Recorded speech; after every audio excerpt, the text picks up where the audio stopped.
गर्मियाँ हों और गर्मियों की खास सौगात दाल करेले ना बने, ऐसा हो ही नहीं सकता। आज की रेसिपी स्पेशल उन लोगों के लिए है कि जिनसे दाल करेले जो है वो मज़े के नहीं बनते। कभी करेले जो है वो कड़वे बन जाते हैं, कभी दाल जो है वो ज़्यादा गल जाती है और इस तरह से ढाबा स्टाइल में दाल करेले जो है वो नहीं बनते। छोटी सी वीडियो है, क्या टिप्स और ट्रिक्स हैं वो आपको इस वीडियो में मिलेंगी, तो मेरे साथ रहिएगा। वीडियो को स्किप मत कीजिएगा। चैनल पे नए हैं तो चैनल को सब्सक्राइब जरूर कर दीजिएगा। बिस्मिल्लाहिर्रहमानिर्रहीम, अस्सलाम वालेकुम, वेलकम टू निकी कुड़ी किचन। जी आया नु, खुशामदीद।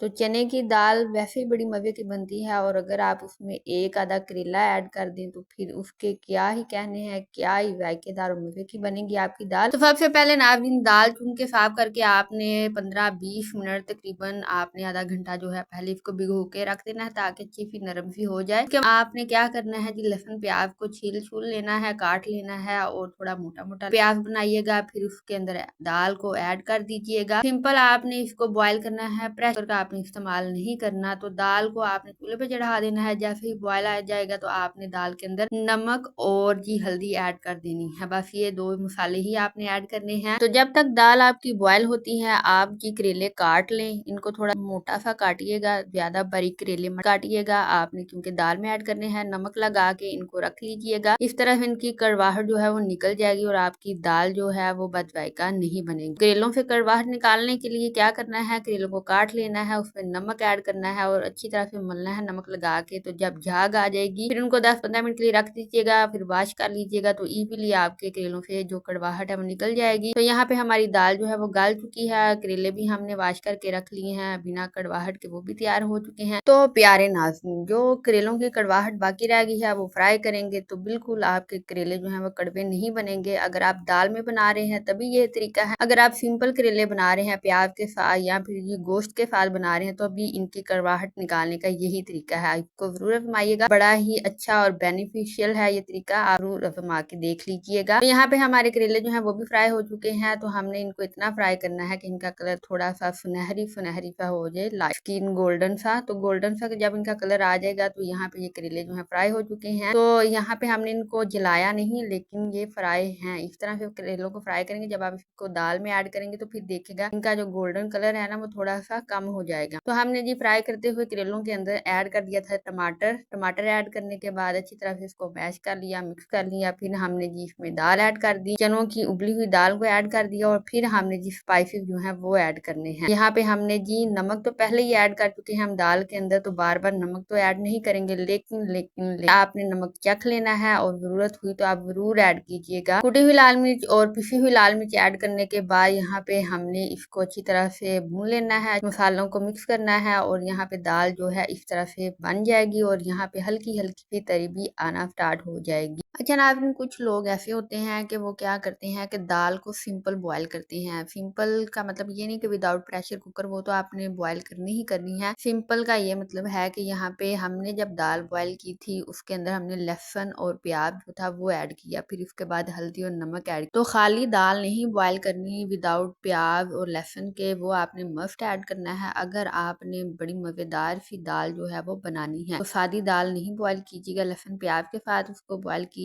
फिर उसके बाद उसको अच्छे से बुनाई कीजिएगा, करेले फ्राई ऐड कीजिएगा, इस तरह से मोटी मोटी कटी हुई हरी मिर्चें जो है वो ऐड कीजिएगा। फिर इसका लास्ट मसाला जो है कि दाल को 4 चांद लगा देगा, इसके जायके को बढ़ा देगा, काली मिर्च को ऐड कीजिएगा और फिर देखिएगा कि घर वाले उंगलियां चाटते रह जाएंगे जब आप इस तरह से मजेदार से दाल और करेले जो है वो बनाएंगे मिक्स करके। तो आपको एक तरीका, एक मेथड आ जाएगा कि आपके भी दाल करेले मजेदार बनेंगे। फिर लोग आप रेसिपी जो है वो पूछा करेंगे किस तरह से आपने ये मजेदार से दाल करेले बनाए हैं। तो फिर जी हमने खूबसूरती को बढ़ाने के लिए यहाँ पे हरा धनिया जो है वो ऐड कर दिया है। हरा धनिया ऐड करने के बाद फिर आपने इसकी भुनाई नहीं करनी, फिर धनिया की जो ग़ुज़ाइयत है ना अंदर वो खत्म हो जाती है, फिर वो हरे से येलो शेड में चला जाता है। तो धनिया जब भी ऐड करना है फिर चूल्हा बंद कर देना है। बस इसको मिक्स करने के बाद, तो धनिया के बाद कभी भी बुनाई नहीं करनी चाहिए किसी भी हांडी की। तो यहाँ पे हमारे दाल करेले जो है वो तैयार हो चुके हैं, सर्विंग भी हो चुकी है और आप भी बनाएं, एंजॉय करें। और अगर वीडियो पसंद आई लाइक और शेयर जरूर कीजिएगा और हमें दें इजाजत, अपना रखें ख्याल। हम मिलेंगे आपसे नई वीडियो में नई रेसिपी के साथ, तब तक के लिए अल्लाह हाफिज।